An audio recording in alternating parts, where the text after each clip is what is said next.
ফুরফুরা পীর সাহেব কেবলার যুগ যখন চলতে শুরু করছিল, একটু মন দেন, আমার বাংলায় তখন শিরক, বেদাত, জি কুফর, কুসংস্কার ভরপুর হয়েছিল।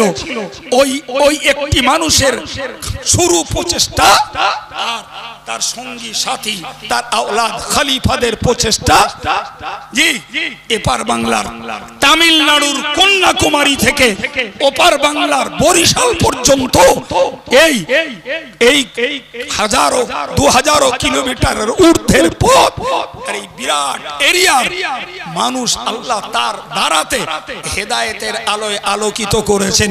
তার জীবনী গ্রন্থে উল্লেখ করা হয়েছে 80 থেকে 90 লক্ষ মানুষ ফুরফুরা পীর সাহেব কেবলার ওসিলায় হেদায়েত পেয়ে দিনের আলো পেয়েছিলেন। কথা বোঝা যাচ্ছে? মিথ্যা কথা আপনি বলতে পারেন, মিথ্যা কথা আমি বলতে পারি, মিথ্যা কথা ইতিহাস বলে না, এই কথা তার জীবনীতে লেখা আছে। প্রিয় ভাইরা আমার, বলবো একটু ধৈর্য ধরুন। আমি কি বলেছি আপনাকে? তাহলে ফুরফুরা পীর সাহেব কেবলা মুজাদ্দিদ, কটা গুণ হলো বাবু? তিনি মাওলানা, তিনি ফকিহ, তিনি মুহাদ্দিস, তিনি আধ্যাত্মিক জগতের বাংলার সেরা ওলি। জি ভাই, এরপরেও তিনি মুজাদ্দিদ। সম্মানিত ভাইরা আমার, এরপরে একটা কথা আপনাকে মনে রাখতে হবে, একটু শান্ত মাথায় দ্রুত বলে ফেলছি, টাইমটা অনেক নিয়ে ফেলেছি। ভাই আমার একটু মনে রাখুন, এলেম অর্জন করার জন্য লাগে, এলেম অর্জন করার জন্য লাগে ওস্তাদ আর বই। কি লাগে? ঠিক না ভুল? সে সাধারণ জ্ঞান নিতে গেলেও শিক্ষক লাগে, বই লাগে। ধর্মীয় জ্ঞান নেবেন, সেখানেও শিক্ষক লাগে, বই লাগে। ঠিক না ভুল? ভাই এখন বইও লাগে না, বই লাগে না, আর দুনিয়ার কোনো শিক্ষক লাগে না। জি আল্লাহ পাক নিজের পক্ষ থেকে নিজে কিছু পছন্দনীয় মানুষকে তার রহমত দিয়ে এলেম ঢেলে দেন। এই এলেমটাকে বলা হয় এলমে লাদুন্নি। কি বলেছি বলেন? এলমে, এক কথায় বুঝে রেখে দেন, আল্লাহ প্রদত্ত এলেম। সহজ বাংলায় বুঝুন, আল্লাহর দেওয়া এলেম। ওর জন্য মাদ্রাসায় পড়তে হয়নি, ওর জন্য ডালির পানি খেতে হয়নি, ওর জন্য ধুলোয় পাছা ঘষরাতে হয়নি, ওর জন্য কেতাব ধরতে হয়নি, ওর জন্য ওস্তাদের কাছে ধন্না ধরতে হয়নি। আল্লাহ যাকে পছন্দ করেছেন তাকে দিয়েছেন। কি বললেন বলেছি বাবু? এলমে, তার মানে আল্লাহর পক্ষ থেকে দেওয়া এলম। ভাই বাংলা 1333 সালে, বাংলা 1333 সালে, মন থাকবে বাবা, মনে থাকবে বাবা? জি ফুরফুরা শরীফের একটা ইসালে সওয়াব হচ্ছে, তবে যে ইসালে সওয়াব হয় ওটা না বলো।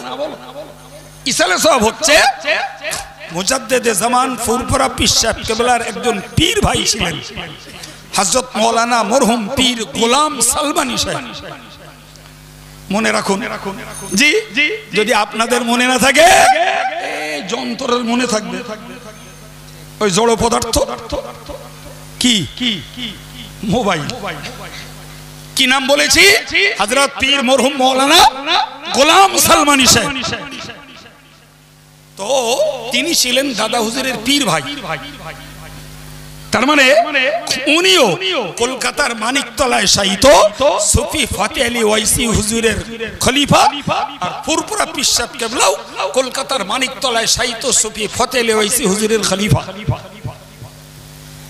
কথা বোঝা গেল? উনি আগে ইন্তেকাল করেছেন, তো তার ইসালে সওয়াব হচ্ছে। জি এই ইসালে সওয়াবের মজলিসের প্রধান এবং শেষ বক্তা আখেরি মোনাজাত করবেন মুজাদ্দিদে জামান ফুরফুরা পীর সাহেব কেবলা। সম্মানিত ভাইরা আমার, দাদা হুজুর কেবলা রহমাতুল্লাহ আলাইহি ওই মজলিসে বক্তৃতা করতে করতে বলেছিলেন, বাবারা আমার খানদানে আল্লাহ পাক ইলমে লাদুন্নি দান করেছেন। আমি ওই ইলমে লাদুন্নি বসিরহাটের মাওলানা রুহুল আমিন সাহেবকে দিয়েছি।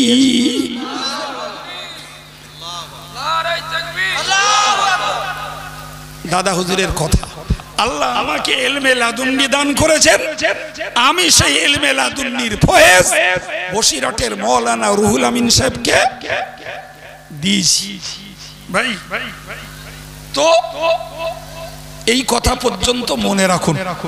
তাহলে ইলমে লাদুন্নি, আবার একবার বলছি, এটা খোদা প্রদত্ত ইলম, বিনা খাটনিতে পাওয়া যায় আল্লাহ দিলে। মনে থাকবে কথা, ওই পর্যন্ত মনে রাখুন। এখন এ ব্যাপারে আর কথা বলবো না, অনেকক্ষণ পরে বলবো, ওইটা মনে রাখুন। আর আপনাদের মনে না থাকলেও ইনশাল্লাহ আমার মনে থাকবে। এবার একটা কথা বলি, জি হযরত মুসা আলাইহিস সালাম একদিন এরকম জনসমাবেশে বক্তৃতা করছেন।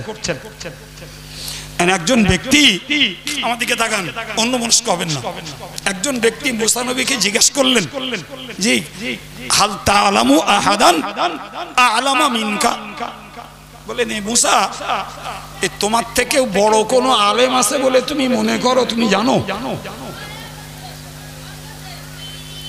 কি বলেছি, প্রশ্নটা কি?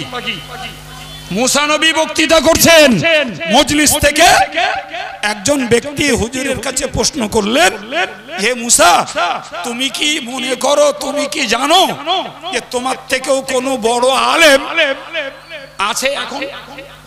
উনি এক কথায় বললেন কল আল্লাহ।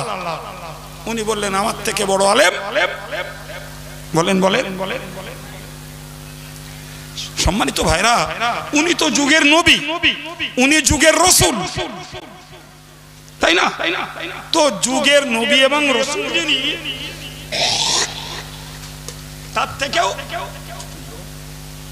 তার থেকেও বেশি ইলম কারণ না থাকাই যুক্তিযুক্ত। যদি নবীর থেকেও বেশি ইলম কারুর থাকে, তাহলে সে ওনাকে নবী বলে মানবে কেন, তাই না? সুতরাং বাস্তবতার দিক দিয়ে ওনার জানা মতে কথাটা ঠিক, যে আমার থেকেও বড় আলেম। আমার আল্লাহ পাকের কাছে নবী মুসার ওই কথাটি পছন্দ হয়নি। আমার আল্লাহ বললেন, নবীরে, যদিও তোমার কথাটি সত্য, কিন্তু তোমার মুখ থেকে ওই কথাটা বার হওয়া আমি আল্লাহর কাছে পছন্দ হয়নি। মুসা নবী তখন বললেন, আল্লাহ, তাহলে কি আমার থেকেও বড় আলেম আছে? আল্লাহ বললেন, হ্যাঁ আছে। সুবহানাল্লাহ বলেন, আর একটু জোরে বলেন। কোরআন শরীফে আল্লাহ বলেছেন, অফাউকা কুল্লি জি ইলমিন আলিম, জ্ঞানীর উপরে জ্ঞানী আছে। জ্ঞানীর উপরে আছে না নাই? আমি আমার কেন্দ্রে মনে করি আমার মতন বড় হুজুর আর কেউ নেই, কিন্তু আমি যখন আমার কেন্দ্রে ছাড়িয়ে আর এক জায়গায় যাই, তখন দেখি আমার থেকেও আরো বড় হলে অনেক রয়েছে।